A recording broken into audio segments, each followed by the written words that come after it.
तो दोस्तों वहीं से स्टार्ट करते हैं जहाँ पिछले वीडियो में ख़त्म किया था।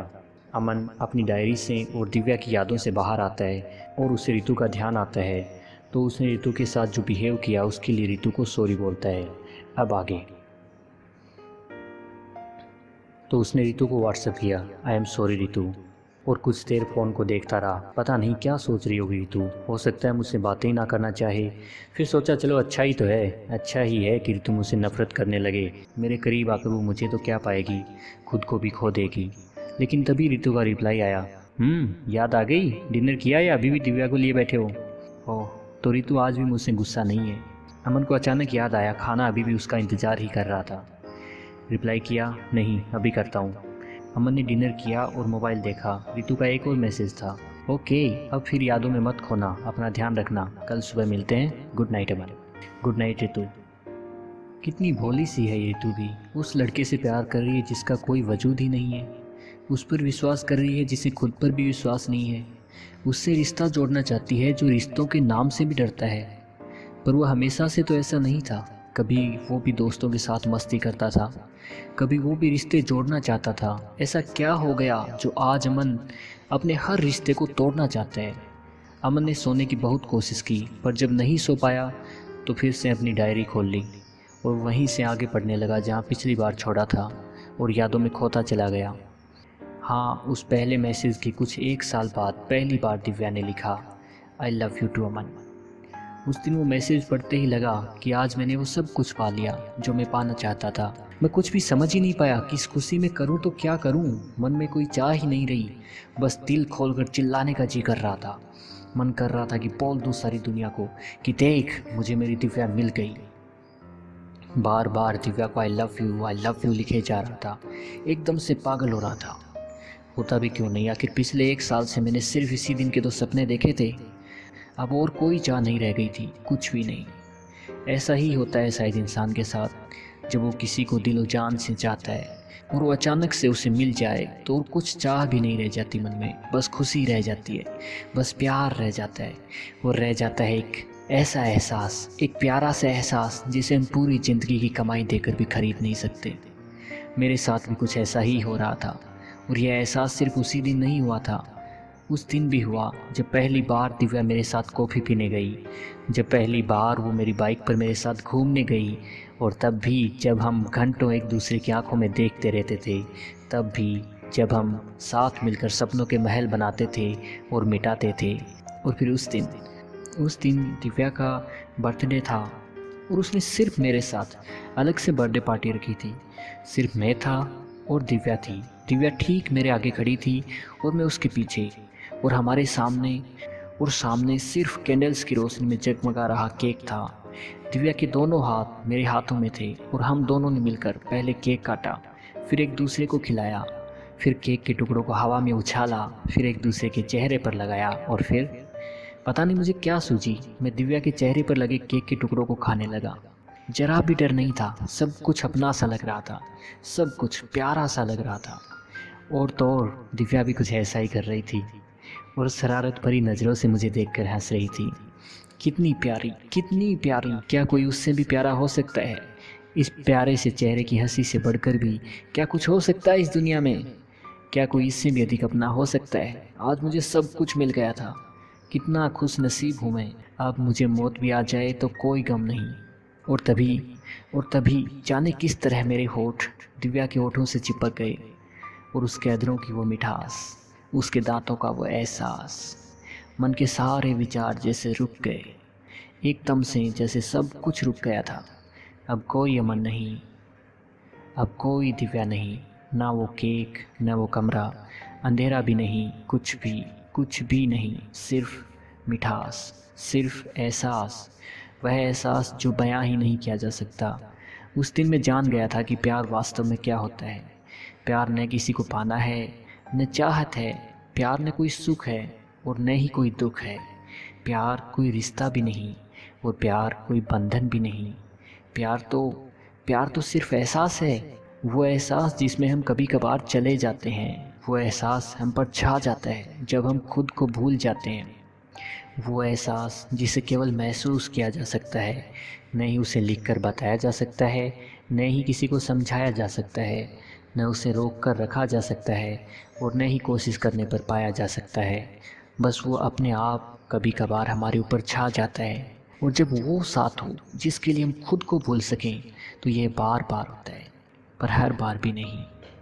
इन्हीं एहसासों से गुजरते हुए हमारा रिश्ता परवान चढ़ता चला गया। जाने कितने ही ख्वाब हम बुनते चले गए थे। अब इन ख्वाबों को पूरा भी तो करना था, और वो सिर्फ सोचने से नहीं होने वाला था। डर भी लगता था कहीं ये ख्वाब बीच में ही टूट गए तो। आखिर एक दिन हम दोनों ने हमारे रिश्ते के बारे में हमारे पेरेंट्स को बताने का निश्चय किया, पर यह सोचना जितना सरल था, करना उतना ही मुश्किल। पता नहीं क्यों पेरेंट्स अपने बच्चों से ही इतने दूर रहते हैं कि हम अपने मन की बात भी उन्हें नहीं बता सकते। जीवन का सबसे बड़ा सच, सबसे बड़ा रिश्ता भी हमें उनसे छुपाना पड़ता है। जाने ऐसा क्यों है? क्यों हमारे पेरेंट्स हमारे दोस्त नहीं हो सकते? जो बात हम अपने दोस्तों से शेयर कर सकते हैं वो अपने मम्मी पापा से क्यों शेयर नहीं कर सकते? पर क्या ये सिर्फ मम्मी पापा के कारण था? उन्होंने तो आज तक मेरी हर मांग को पूरा किया था। कहीं मैं खामखाई तो नहीं डर रहा? मुझे क्यों लगता है कि वो हमारे रिश्ते को नहीं मानेंगे? मैंने तो उन्हें कभी बताया भी नहीं। शायद मैं इसलिए डर रहा था क्योंकि सभी डरते थे, क्योंकि मूवीज़ में यही देखा था कि पेरेंट्स कभी नहीं मानते। पर क्या वास्तव में ऐसा होता है? खैर, मैं तो हिम्मत नहीं कर पाया। पर दिव्या को जितना विश्वास अपने प्यार पर था उतना ही अपने मम्मी पापा पर था। उसने एक दिन बता ही दिया। उसके पापा उससे गुस्सा हुए, उससे बातें करना भी बंद कर दिया, और हमें लगा कि सब कुछ खत्म हो गया। पर नहीं, कुछ खत्म नहीं हुआ। दूसरे ही दिन उसके पापा ने खुद मेरे बारे में पूछा और कहा, चलो देखते हैं आखिर कैसी है तुम्हारी पसंद। शायद उन्हें भी दिव्या पर उतना ही विश्वास था, और हो भी क्यों ना, एक दिव्या ही तो उनकी इकलौती संतान थी। उसकी आंखों में आंसू वो देख भी कैसे सकते थे। मैं तो दिव्या को अब जानने लगा था। वो तो जाने कब से अपनी उस मासूम सी परी से प्यार करते थे, मुझसे भी ज़्यादा। मेरे प्यार में तो चाहत भी थी, पर उनका प्यार तो सिर्फ प्यार था, विशुद्ध प्रेम। उसके बाद मैं ही जानता हूँ, जब वो मुझसे मिलने आए मैं कितना डरा था, और जब मेरे पापा को पता चला तब फिर से मैं कितना घबराया था। पर फिर मुझे पता चला कि सिर्फ दिव्या के पेरेंट्स ही उससे प्यार नहीं करते थे, कुछ वही हालत मेरे पेरेंट्स की मुझे लेकर थी। आखिर सब मान गए थे, बस एक ही शर्त थी कि लव मैरिज नहीं अरेंज मैरिज होगी। सब कुछ सही हो रहा था, इतना सही जितना मैं तो सोच भी नहीं सकता था। इतना सही कि मुझे डर लगने लगा था कि कहीं ये सपना न हो। एक और मैं डर रहा था कि कहीं मेरी इन खुशियों को किसी की नज़र ना लग जाए, और दूसरी ओर मेरी पगली दिव्या एकदम पागल थी खुशी में, बस झूमती रहती थी, उसे कोई डर नहीं था। अब दिव्या मेरे लिए सिर्फ दिव्या नहीं रह गई थी, वही मेरा वजूद हो गई थी। उसके साथ होकर मैं सब कुछ था, सब कुछ, पर उसके बिना मैं कुछ भी नहीं था। मेरा सब कुछ उसी के अंदर था, उसके बाहर कुछ भी नहीं। और वो मेरे साथ थी, मेरी दिव्या। इतने सारे सपने उसी के साथ सच होते दिखते थे, और पता नहीं रोज़ कितने ही नए सपने हम बुनने लगे थे। हम कहाँ रहेंगे, ऐसा हमारा घर होगा, हमारे बच्चों के नाम तक हम सोचने लगे थे, पता नहीं क्या क्या। और जैसे ये सब कुछ सच होने वाला था, पर कहीं ये सच नहीं हुआ तो? कहीं किसी ने मुझसे मेरी दिव्या को छीन लिया तो? क्या इतनी परफेक्ट लाइफ किसी की होती है कि जो चाहो वही मिल जाए? क्या हम इंसानों के साथ यह होना संभव है? मैं दिव्या से ये सब नहीं कह पाता था, क्योंकि उसके मन में तो कहीं कोई डर न था। जैसे उसे पता था कि वो हमेशा हमेशा मेरे साथ ही रहने वाली है। यही कहती थी वो, बुद्धू मैं कभी तुमसे दूर नहीं जाऊंगी, कोई तुमसे मुझे जुदा नहीं कर सकता, कोई नहीं। मैं कहता था कि क्या भगवान भी नहीं कर सकता? तो वो कहती, बुद्धू भगवान को हमें दूर ही करना होता तो वो हमें मिलाता ही क्यों? और फिर हम दोनों एक दूसरे को देखते और मुस्कुराने लगते। भगवान भी शायद हमारी इस मुस्कान को देखकर प्यार से मुस्कुरा रहा होगा, और फिर मैं भूल जाता वो डर। बस इससे आगे मन नहीं पढ़ पाया। उसने डायरी बंद की और सोच में डूब गया। दोस्तों, आगे बढ़ने से पहले मैं आपसे एक बात पूछना चाहता हूँ कि क्या ज़रूरी ही है कि हर प्रेम कहानी में रुकावटें आए ही? क्या कोई प्रेम कहानी परफेक्ट नहीं हो सकती, जिसमें कोई गम ना हो, कोई भी डर ना हो, बस प्यार हो, सिर्फ प्रेम हो और साथ हो? ये क्यों नहीं हो सकता? हाँ, दिव्या और अमन की कहानी में तो ये नहीं हुआ। आप जानते ही हैं कि आज दिव्या अमन के साथ नहीं है, और अमन की उसके बिना क्या हालत है। पर क्या यह होना ज़रूरी है? क्या अमन का डरना सही था? या फिर कहीं ऐसा तो नहीं कि अमन के डर ने ही इस कहानी को बदल दिया?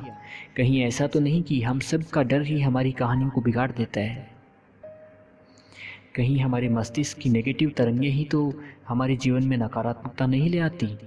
कहीं हम खुद ही तो हमारे बुरे भाग्य को आकर्षित नहीं कर लेते? जरा सोचिए। हम साथ मिलकर इस रहस्य को जानेंगे कहानी के अगले पार्ट यानी अगले वीडियो में। पर जरा रुकिए, कहानी तो पूरी लिखी जा चुकी है, फिर इतना इंतजार क्यों? आप अभी पढ़ सकते हैं, जान सकते हैं अमन और दिव्या के साथ आगे क्या हुआ। वीडियो में देखने से कहीं अधिक मज़ा कहानी को खुद पढ़ने में है। तो जाइए, डिस्क्रिप्शन में अमेजोन किंडल का लिंक है, क्लिक करें और पूरी कहानी बुक फॉर्मेट में अभी पढ़ें, सीधा अपने स्मार्टफोन में। कंप्लीट स्टोरी सेकंड लव एक साथ आप अभी परचेज करके पढ़ सकते हैं। और प्राइस कुछ ज़्यादा नहीं है, बस इतनी है जितनी मिनिमम रखनी होती है। तो let's go buy and support me. और हाँ, बुक को 5 स्टार रेटिंग एंड रिव्यू जरूर दीजिएगा। Thank you.